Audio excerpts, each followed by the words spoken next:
Саламатсыздарбы? Студияда Диана Нурлан кызы жана бүгүн бизде конокто Өзгөчө кырдаалдар министрлигинин өкүлү капитан Жусуп Каныбекович жана Ички иштер министрлигинин коомдук коопсуздук кызматынын кызматкери, милициянын майору Кошчугулов Самат мырза. Саламатсыздарбы? Бүгүнкү чыгарылышта жаңы жылдын алдындагы коомдук коопсуздук жана пиротехникалык шаймандарды колдонуу эрежелери боюнча сөз болмокчу. Алгач суроом сизге. Жусуп мырза, айтсаңыз, Өзгөчө кырдаалдар министрлигинин кызматкери катары пиротехникалык каражаттарды колдонууда коопсуздукту камсыз кылуу үчүн кандай негизги эрежелерди сактоо керек? Пиротехникалык шаймандарды колдонуу учурда өзүнүн нускамасы менен колдонуш керек. Ал нускамада кайсыл жерде колдонсо болот жана кайсыл жерлерде колдонбосо болбой турган негизинде колдонуш керек. Биринчиден, колдонууда зданиянын жээгинен 20 метр алыстыкта колдонуш керек жана унаалардан дагы 20 метр алыстыкта колдонуш керек. Электр зымдардын алдында колдонууга болбойт жана бак тарактардын алдында колдонууга болбойт. Жана май күйүүчү, май сатуучу жайларда дагы, колдонууга болбойт. Ошонун тегерегинде алыс жерлерде ачык аянтта колдонууга болот. Ушул багытта алдын алуу кандай иш-чараларын жүргүзүп жатасыздар?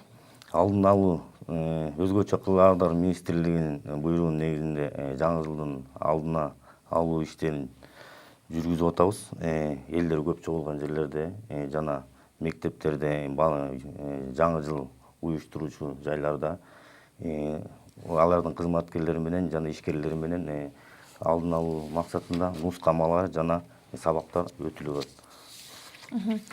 Чоң рахмат.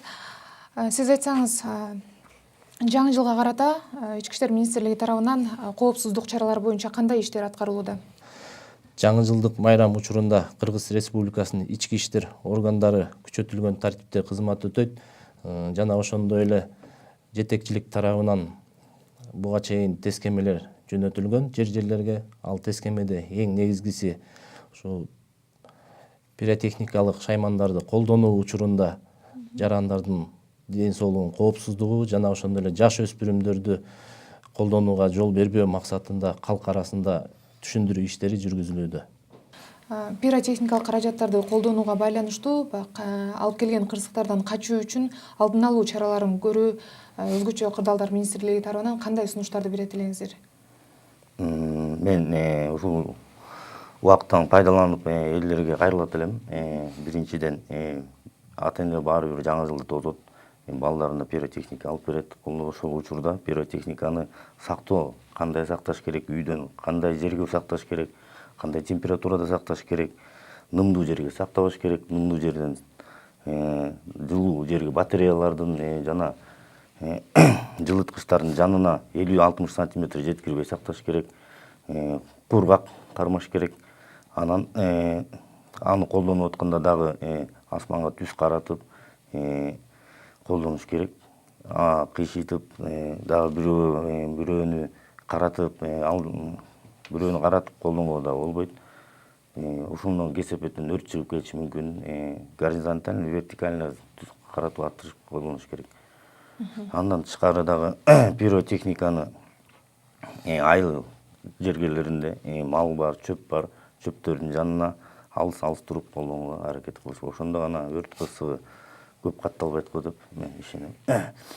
Адамдык кесепеттин азабынан, өрт кырсыгынан, человеческий фактор деп коет. Ушул адамдык кесептен өрт кырсыгы, адамдын шалаакысынан өрт кырсыгы көп болот. Ошо маани бербегендиктен, өз үстүнө так жана туура алып жүрсөк, баарыбыз кырсыкты жоебуз го деп ойлойм.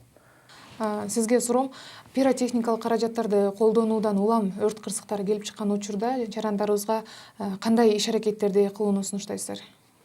Эң биринчиден 101 жана 112 номер кызматына чалыш керек. Жайгашкан өзүнүн жашаган адресин жана дарегин точно так айтыш керек. Бир эле жолу эмес, 2-3 жолу чалып, 2-3 жолу чалып маалымат бериш керек. Ал үй квартирабы же турак жай үйбү, квартиранын 5-этажындабы, канчанчы кабатында турса, ошол кабаттын ар бир өзүнүн жайгашкан жеринин координатын айтыш керек. Элдер берген маалыматка жараша биздин может 2 техника 2 автоунаа чыгат же 3 автоунаа чыгат өрт кырсыгына. Өрт кырсыгына пиротехниканы колдонуу учурда балкондон да колдонгондо болбойт. Электр чалгыч сымдарын өчүрүш керек биринчиден, анан өчүргөнгө аракет кылыш керек. Өчүрө албай калсаңар эшик терезелерди жаап, бөлмөгө аба кирбегендей кылып сактап, өрт өчүрүүчүлөрдү күтүп турабыз. Өрт өчүрүүчүлөр келип анын өзүнүн ишин аткарганга аракет кылышат. Чоң рахмат. Бүгүн келип убактыңыздарды бөлүп бизге маек куруп бергениңиздер үчүн, бүгүнкү чыгарылыш жарандарыбыз үчүн пайдалуу болду десек болот. Бүгүн бизде конокто Өзгөчө кырдаалдар министрлигинин өкүлү капитан Жусуп Каныбекович жана Ички иштер министрлигинин коомдук коопсуздук кызматынын кызматкери, милициянын майору Кушчугулов Самат мырза болду.